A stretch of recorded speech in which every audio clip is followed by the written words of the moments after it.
روح کی تربیت کے لیے کیا کرنا چاہیے؟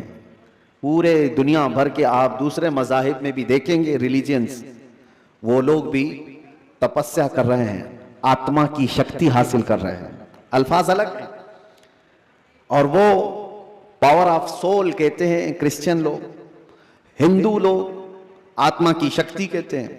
اس کے لیے وہ دنیا کو ترک کر رہے ہیں، کچھ کلمات کے جاپ کر رہے ہیں، کسی نہ کسی طرح سے وہ اپنی روح کو بڑھانے کی کوشش کر رہے ہیں۔ تو سب ادیان میں یہ کوئی ایک کانسیپٹ پایا جاتا ہے۔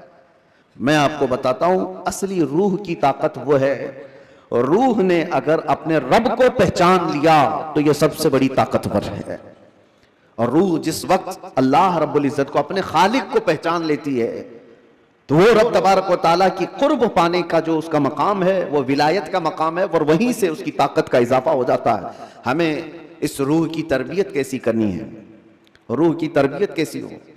دیکھیں آپ کو ایک سمپل سی بات بتا رہا ہوں، جسم کو صبح ناشتہ نہ کرو، دوپہر کا کھانا نہ کھاؤ، تو شام تک آپ ہلنے لگ جائیں، اور اگر 3 وقت کا کھانا چھوڑو تو کمزوری جسم پر اور چہرے پر ظاہر ہونے لگ جائے گی۔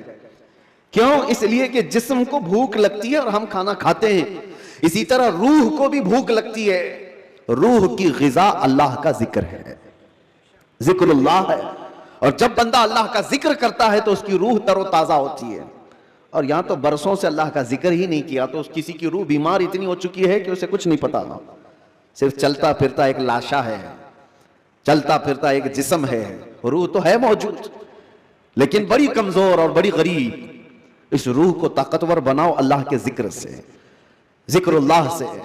اب آپ کو میں بتاتا ہوں، جہاں یہ روح سلامت ہوتی ہے، انسان کا جسم مر بھی جائے تو اللہ تبارک و تعالیٰ اس کی روح کو اسی طرح باقی رکھتا ہے، روح باقی ہے۔